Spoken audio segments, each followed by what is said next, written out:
હવે આપણે એક લગ્નની વિવાહની વાત કરવી છે. વિવાહની તો છોકરા કે છોડીને પરિણામવાનું થાય ને એટલે પરિણામ નક્કી કર્યું હોય એટલે મહિના પહેલાં જે બધા હલા કારણ કે ખબર પડે કે ભાઈ એવી કહી જાય કે ભાઈ આપણે થોડી અમારે લગ્ન કરવાનું છે, આ તારીખે આપણે લગ્ન લેવાનો છે.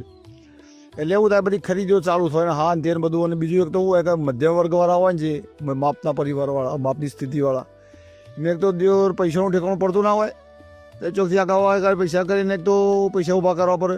છોકરી ક્રેડિટ સોસાયટીઓ કે જો બેંકોમાં લોન કરી પડે છે, ઉછી પાછી ના કરવા પડે. બધા પાસેથી બચત હોય નહીં, કારણ કે બધા દોડિયા ના હોય, કરોડપતિના છોકરા ના હોય. એ બધામાં જ બધી આ બધું હોય નહીં સગવડો. અને પાછું અત્યારે તો હોનું તમે જો તો કેટલા લાખે તો હોનું પહોંચ્યું છે. એ સિવાય મોડવાનો ખર્ચો તમે જોયો છે એટલું બધું.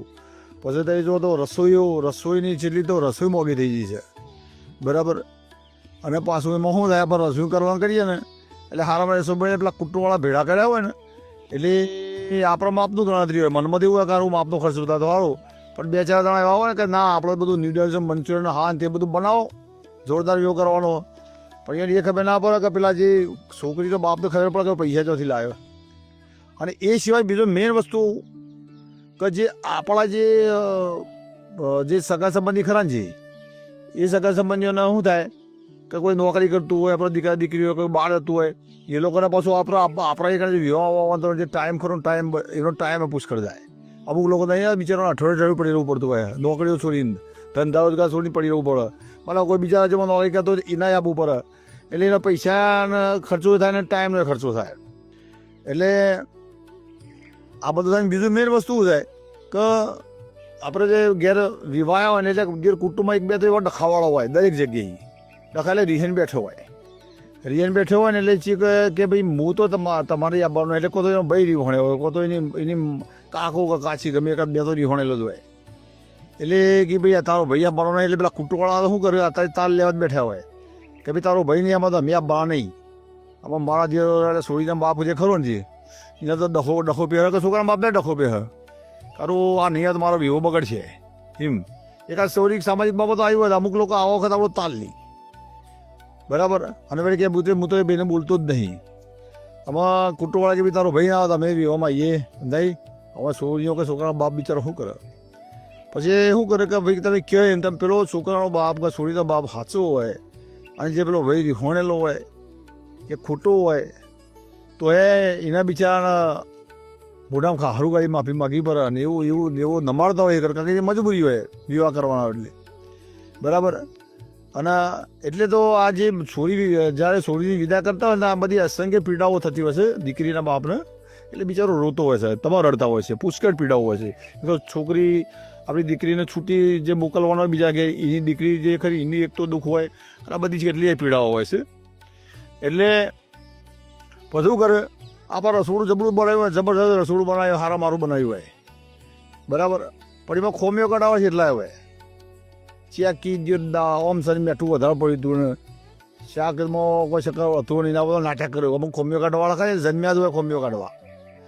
પણ જે વ્યક્તિએ કોઈ દાળ કોઈના વિહોમ જાય ને ભાઈ આપણે તો કોઈ વ્યક્તિ આપણે ખાવા માટે બોલાવે ને એ કોઈ દાળ ખોમી નહીં કાઢવાની, જેવું એવું બોલે ને ખાઈ લેવું પડે. કારણ કે એ જે દીકરી કે દીકરાનો બાપ જે તમને ખાવા માટે બોલાવે છે ને એ ચીટલી મહેનત કરીને પૈસા બચાવી અને જમાડવા કરીને તમને જમાડવા માટે બોલાવે છે, ખોમીઓ કાઢવા માટે નહીં બોલાવતું. એટલે એવું બધું કરાય જ નહીં. અને આ બધી જે જનરેટ અને પછી આ બધો ખર્ચો કરતા એ છેલ્લે મતલબ કે પુષ્કળ ખર્ચા પડે. આ બધો ખર્ચો કરતા જેમ તક આપણે વિવો પતાવીએ છીએ, પણ ટૂંકમાં કહેવાનો કે આ બધો ખર્ચો આપણે જો બચાવવો હોય ને, આ બધો ખર્ચો બચાવવો હોય, આપણા સગા સંબંધીનો ટાઈમ બચાવવો હોય, આપણા કોઈ મિત્ર હોય, વડીલો હોય, કંઈ બહાર હતા એમનો ટાઈમ બચાવવો હોય, પૈસાની બચત કરવી હોય, બધું એ જોવું તો બધો પાછો બચાવવો પડે. સમયનો બચાવ થાય, વિચારોની આપણે થાય. તો અત્યારે સરસમાં સરસ અરાળ એક ખરી જે 25 આવે એમાં રવિવારના દાડા પાવન બસરાણા સત્યાવી સમાજ દ્વારા એક સરસ આયોજન કર્યું છે. સમૂહ લગ્ન 8મો સમૂહ લગ્ન છે. નાથાભાઈ દલસિંહભાઈ દગાવાડીયાવાળા જે મેટ્રોના જે શિક્ષાપત્રી ગ્રુપ ખરું એ નાથાભાઈ દલસિંહભાઈ પરિવાર જ આખું ટોટલી જેટલો લગ્ન હોય બધોનો ખર્ચો એ ઉઠાવવાનો છે. અને સંપૂર્ણ ખર્ચો એ ઉઠાવવાનો છે એમાં જ ખરેખર જોડી જવાય. એટલે જે પેલું રીહોણેલો હોય ઘેર પડે ઘેર એને કોઈ મનાવા જવાનું થાય નહીં.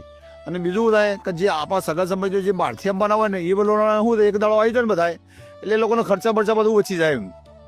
સમાજમાં માનો કે ખાસી વિવાહ થતા હોય બધાને ઘરી ઘરી આવવું ઉપર પેલા બધા જોડેલા હોય ને સમૂહ લગ્નમાં તેઓને એક દળ આવવાનું થાય ને એક દળ આવે એટલે વિવાહ કંઈ સીધા પડે પહોંચી જાય એટલે એમાં જે ખર્ચો સમયનો બધો બચાવ થાય.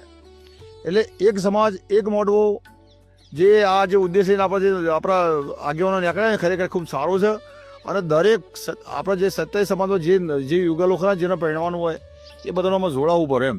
જોડે એમાં શું થાય કે ફાયદો શું થાય કે તો પૈસાની સારી સારી બચત થાય, સમયનો બચાવ થાય. બીજું કે આપણા ઘેર વિવો કરીએ એટલે કોઈ આગેવાન ના આવે, કારણ કે ગરીબ માણસ આગળ કોણ આવે.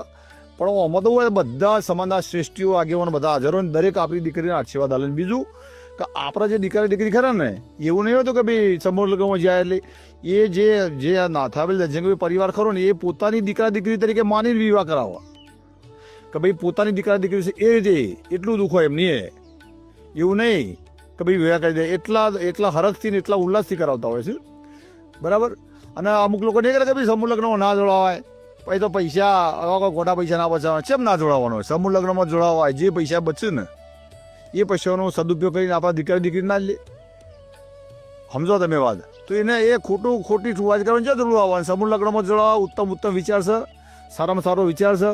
અને દરેક જોડે જોડાવો અને સમાજમાં સમૂહ લગ્ન થાય સમાજ બીજાના વિચાર આપલો થાય, બીજા સગા સંબંધીઓ મળે, જે દૂરથી આપણા સગા સંબંધી આવતા હોય એનો ટાઈમનો બચાવ થાય, દૂરથી આવતા એ લોકોનો આર્થિક જો પૈસાનો બચાવ થાય, બધો બચાવ થાય. એટલે એક સમાજ એક મોડવું એમાં બધા જોડો અને શક્ય એટલા વધુ જોડાઈ અને વધુમાં લોકો સમૂહ લગ્નમાં જોડાય એ એક વિનંતી છે. જય હિન્દ, જય ભારત.